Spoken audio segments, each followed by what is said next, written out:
کہ اگر خدا کو مان لے تو پھر سوال یہ ہے کہ خدا نے اس کائنات کو کیسے پیدا کیا. یہ ایک سوال آتا ہے ذہن میں. جس کے نہیں آتا وہ کہے گا پاگل پن ہے، خامخواہ اس پر کیوں سوچتے ہیں. لیکن جس کے ذہن میں سوال آ گیا اس کے لیے بڑی مصیبت ہو جاتی ہے. وہ تو سوچتا ہے انسان کا اختیار نہیں ہوتا اپنے ذہن پر. وہ لاکھ روکے اسے مت سوچو، وہ اور سوچے گا. یہ مصیبت ہے فلسفیوں کی. کیسے پیدا کیا؟ اب ایک تصور تو یہ ہے کہ جیسے یہ میز ہے بڑھئی نے بنایا اس کو، بڑھئی علیحدہ ہے میز علیحدہ ہے. لیکن اس میں یہ بات ماننی پڑے گی کہ پہلے کوئی چیز تھی جس سے میز بنائی. لکڑی تو تھی نا، اس سے میز بنائی. لہذا ہندوؤں میں ایک عقیدہ یہ ہے کہ خدا بھی قدیم، مادہ بھی قدیم. خدا نے اس مادے سے یہ شے بنا دی، مادے سے یہ بنا دی. وہی مٹی کی تغاری ہوتی ہے، کمہار اس سے کوئی رکابی بنا دیتا ہے، کوئی وہ ہڈیا بنا دیتا ہے، کوئی گھڑا بنا دیتا ہے. مٹی تو ہے نا پہلے. تو مادہ بھی قدیم، خدا بھی قدیم، اور مادے سے خدا نے یہ شکلیں بنا دی. ٹھیک، یہ بھی سنویت ہو گئی، توحید تو ختم ہو گئی. تو جن لوگوں کا ذہن تھا توحیدی لیکن اس مسئلے میں الجھ گئے، انہوں نے ایک اور شکل تجویز کی کہ خدا خود ہی اس شکل میں تبدیل ہو گیا. کیسے؟ جیسے برف پگھلتی ہے تو پانی بن جاتا ہے. پانی کہاں سے آیا؟ برف سے. اب کوئی پوچھے برف کہاں ہے؟ بھائی یہی پانی ہے، یہی برف ہے یا نہیں؟ اسی پانی کو آگ کے اوپر آپ نے رکھ دیا، وہ بھاپ بن گئی. اب آپ کہیں برف کہاں ہے، پانی کہاں ہے؟ یہی بھاپ جو ہے یہی در حقیقت پانی ہے، یہی بھاپ جو ہے یہی برف ہے. یہ ہے وہ ہماؤس پینتھیزم جس کو انگریزی میں کہتے ہیں، کہ خود خدا نے روپ دھار لیا اس کائنات کا. یہ دو فلسفے ہیں. کیا ہے یہ؟ بدترین شرک ہے.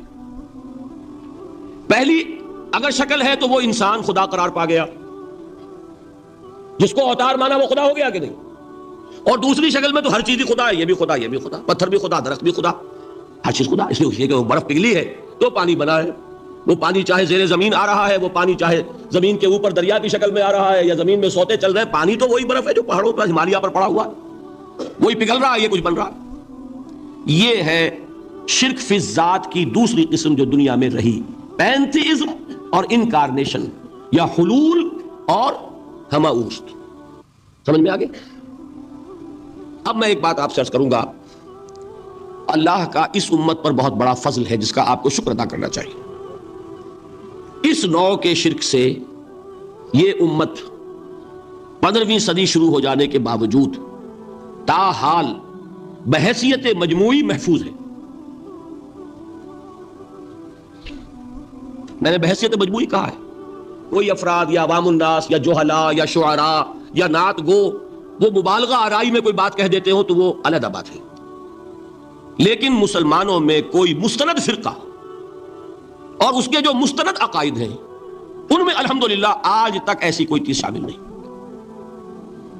اس کا جب آپ تقابل کریں گے نا، آپ کا کیا خیال ہے عیسائیوں کو حضرت مسیح سے کتنی محبت تھی؟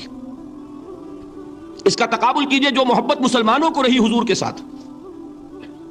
عیسائیوں کی محبت عشر عشیر نہیں بنے گی. اس محبت کے باوجود کہ ہمیں 10 گنا 100 گنا 1000 گنا زیادہ محبت ہے حضور کے ساتھ، لیکن دیکھیے کہ انہوں نے خدا کا بیٹا بنا دیا. یہاں کسی نے حضور کے بارے میں یہ بات آج تک کہی؟ یہ بہت بڑا کنٹراسٹ ہے نا. یہ در حقیقت عقیدت اور محبت کا غلو ہوتا ہے. تو عقیدت اور محبت کی کمی تو یہاں بھی نہیں، الحمدللہ ان سے زائد ہے. لیکن الحمدللہ ثم الحمدللہ ثم الحمدللہ خدا کا بیٹا تو کسی نے نہیں بنایا.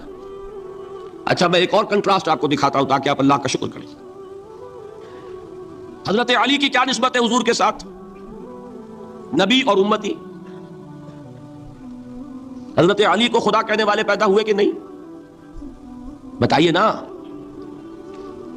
کیا وجہ ہے کہ علی کو خدا کہنے والے پیدا ہوئے لیکن محمد کو خدا کہنے والا پیدا نہیں ہوا صلی اللہ علیہ وسلم رضی اللہ تعالی عنہ؟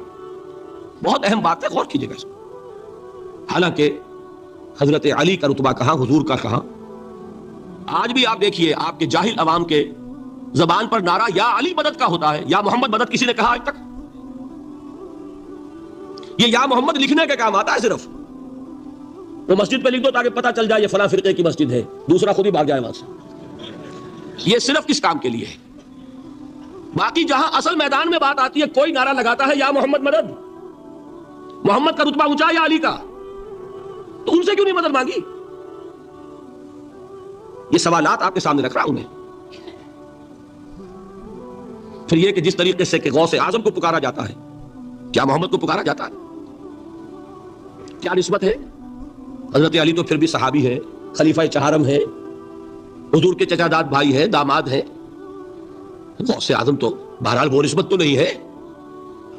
دیکھیے میں اس کا تعلق جوڑتا ہوں ختم نبوت سے. جس طرح اللہ نے خصوصی حفاظت فرمائی ہے قرآن کی، اسی طرح خصوصی حفاظت فرمائی ہے محمد رسول اللہ. یہ اسپیشل پروٹیکشن ہے، ورنہ نہیں ہو سکتی تھی. یہ خصوصی تحفظ ہے اللہ. یہاں بگاڑ پیدا ہو جائے تو صحیح کون کرے گا؟ اب حضرت مسیح کی اصل حقیقت تو حضور نے آگے بتا دی. ذالک عیسی ابن مریم قول الحق الذی فیہ یمترون ما کان للہ ان یتخذ ولدا سبحانہ. یہ حضور نے آ کر حضرت مسیح کی حقیقت بیان کر دی کہ نہیں؟ سورہ مریم کی یہ آیات سنی تھی نجاشی رحمت اللہ علیہ نے جب حضرت جعفر ابن ابی طالب کی زبان سے، تو کیا کہا تھا تنکا اٹھا کر، خدا کی قسم جو ان آیات میں مسیح کا مقام بیان ہوا ہے، مسیح اس سے تنکا بھر بھی زیادہ نہیں ہے. لیکن اگر محمد رسول اللہ کو خدا کا بیٹا بنا دیا گیا ہوتا یا خدا بنا دیا گیا ہوتا تو کون آتا اس کی اصلاح کے لیے؟ جیسے قرآن مجید کا تحفظ ہے ایسے ہی محمد رسول اللہ کا تحفظ ہے. وہ تحفظ ہوا کیسے ہے؟ جتنا قرآن مجید نے ایمفیسائز کیا حضور کی بشریت کو، قل انما انا بشر مثلکم، اے نبی ان کو بتاتے رہیے، بار بار بتائیے کہ مجھے کچھ اور نہ بنا لینا، میں بھی بشر ہوں، انسان ہوں. ہاں مجھ پر وحی ہوتی ہے، تم پر نہیں ہوتی، یہ فرق ہے. میں رسول ہوں، تم نہیں ہو. یہ بات میں ذرا اور مسئلہ میں واضح کروں گا.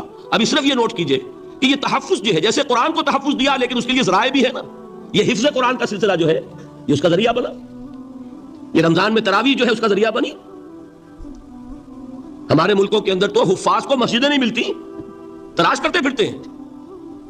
اور ایک جیسا کہ اینول جشن ہوتا ہے قرآن مجید کا، ہر حافظ اپنا حفظ تازہ کر رہا ہے، حفاظ لگے ہوئے ایک دوسرے کے ساتھ تازہ کرنے میں. یہ ذریعہ ہے اللہ تعالیٰ نے کہ جس کے ذریعے سے قرآن کو محفوظ کیا. تو حضور کو جو حفاظت دی اس کا ایک طریقہ کیا ہوا؟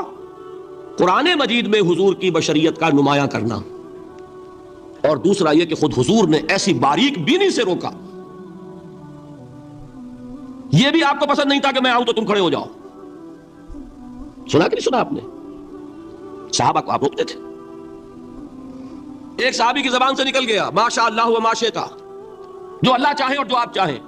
فوراً ٹوک دیا اجعلتنی للہ ندا، کیا تم نے مجھے خدا کا مد مقابل بنا دیا؟ مشیت صرف اس کی ہے. یہ روک ٹوک، یہ وہ چیزیں ہیں کہ جس کی بنا پر اللہ نے تحفظ عطا فرمایا. یہ جو آپ نے فرمایا میری قبر کو کسی جلسے اور جشن کا مرکز نہ بنا لینا، فرمایا کہ نہیں فرمایا؟ اللہ تعالیٰ لعنت فرمائے بنی اسرائیل پر کہ انہوں نے اپنے نبیوں کی قبروں کو تو میلہ گاہ بنا لیا. یہ ساری وہ ہیں، یہ تحفظات ہیں، یہ بچاؤ ہے. یہ امت کو متنبہ کیا جا رہا ہے کہ محبت اور عقیدت کا غلو جیسے پہلے ہوا، یا اہل الکتاب لا تغلو فی دینکم، اے کتاب والو اپنے دین میں غلو سے کام نہ لو. یہ غلو محبت، غلو عقیدت ہے جس کی بنا پر وہ خدا کے بیٹے بنا دیے گئے. اور اگر وہ ہوتا یہاں اللہ کا نہ معلوم اللہ کے برابر کس طریقے سے حضور کو بنا دیا جاتا. لیکن قرآن نے خود حضور نے اس کی پیش بندی کی، جس کا ظہور ہم دیکھ رہے ہیں کہ اللہ کے فضل و کرم سے یہ امت تا حال بحیثیت مجموعی محفوظ ہے. البتہ دیکھیے شاعروں کی باتیں اور ہوتی ہیں، اور عوام کی اور واعظوں کی اور نعت گوؤں کی باتیں جو ہے وہ اور ہیں. میں جس چیز کی نفی کر رہا ہوں وہ علماء کی بات ہے. شاعروں کا تو قرآن مجید کے اندر خود ہی بھاڑا پھوڑ دیا اللہ نے. والشعراء یتبعهم الغاوون الم تر انہم فی کل واد یہیمون انہم یقولون ما لا یفعلون. مبالغہ نہ کریں تو شعر میں رنگ ہی پیدا نہیں ہوتا.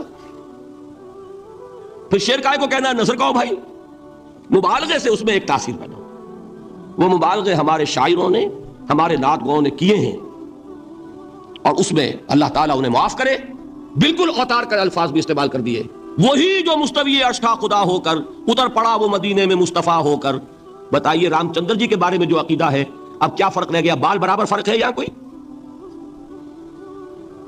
اور نقطے پیدا کرتے ہیں. مدینے کی مسجد میں ممبر کے اوپر بغیر عین کا ایک عرب ہم نے دیکھا. کیا سمجھ میں آیا؟ عرب میں سے عین نکالا، کیا بنا؟ یہ نقطہ آفرینی ہے.